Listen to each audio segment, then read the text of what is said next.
Massachusetts in 1826.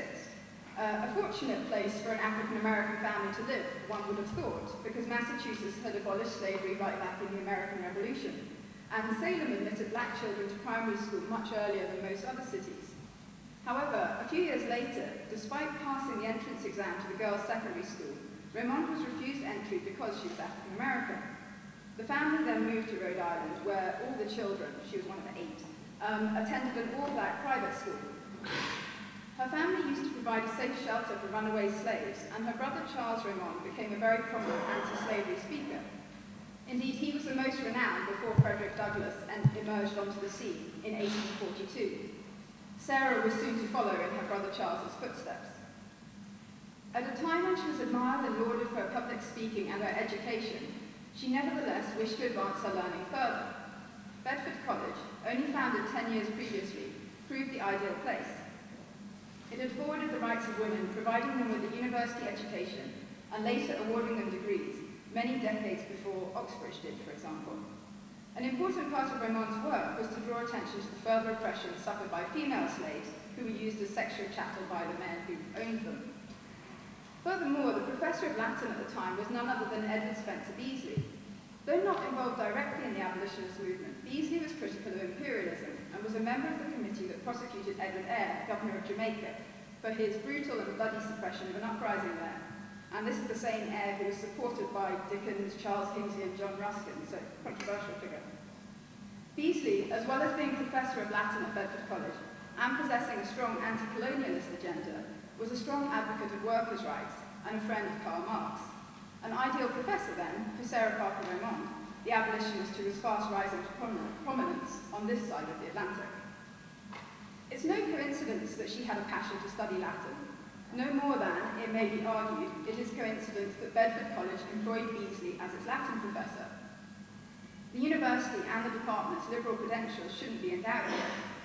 What Remond could discover in classics was what many abolitionists likewise found, that the subject which some carelessly label as a subject of the elite or an erudite but ultimately clawless and impractical pursuit, and we might think of the proponents of the proposed abolition of the classics department of Royal Holloway here, that it is in fact anything but clawless and impractical. Certainly, classics has been used in pro-slavery arguments, and here perhaps Aristotle's theory of the natural slave did us no favours, though as Sarah Monson has discussed, in order to adopt Aristotle's theory as a natural precursor of their own wishes, pro-slavery Confederates in the States had to overlook the fact that Aristotle is clearly offering his own answer to ancient debates over the justice of slavery in antiquity. No matter what uses classics has been put to, one of its most crucial values for a university as a centre of learning and independent thought is its very ability to provoke and support and refute such a vast array of differing opinions. Remond was studying at Bedford College less than a decade after Alexander Crummell, pastor and abolitionist, went to Cambridge to study theology and included Greek among his pursuits. And it's through Crummell that we know of John C. Calhoun's infamous and hideous declaration that he would only, quote, believe that the Negro was a human being and should be treated as a man when he met an African-American who knew the Greek syntax. Crummell, a young teenage errand boy who overheard the conversation, later cited it as the motivation for his studies.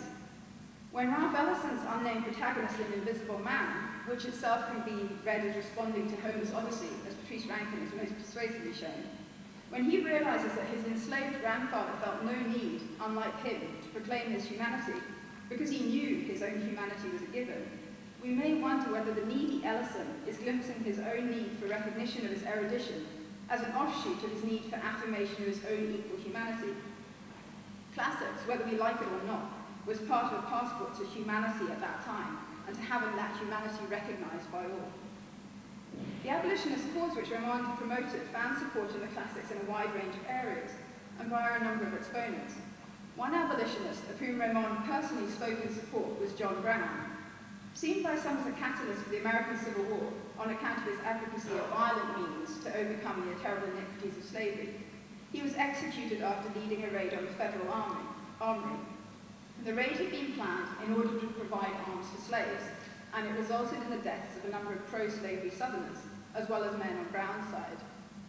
Victor Hugo compared Brown to that archetypal hero of the abolitionist movement, Spartacus.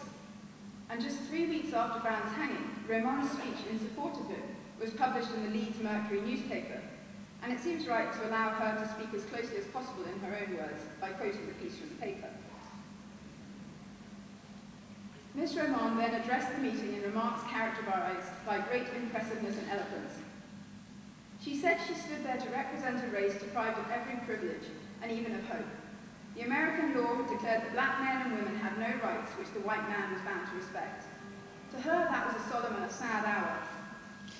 Every letter she received from across the Atlantic brought her tidings of the excitement rocking that land from its center to its circumference, and she was constantly told, "Old John Brown sleeps tonight in a martyr's grave." She had no word of censure for him, or for the means which he took to carry out his great idea. She had the honor of being identified with the ultra, the fanatical, the Garrisonian abolitionists of America, and having watched them from childhood's hour, she thought they now occupied a more sublime position than they had ever before realized. For my own part, Royal Holloway and Edith and Richard and Ahuvia and Nick and others too all gave me not only the opportunity to pursue my interest in post-colonial responses to classics, but welcomed this strand of classical reception studies in a way that's hard to find elsewhere. They did as the very best academics will do. They encouraged and made it possible for me as a postgrad student to achieve my potential. For that, I'm very grateful, and I can only hope that many other students after me have the same opportunities.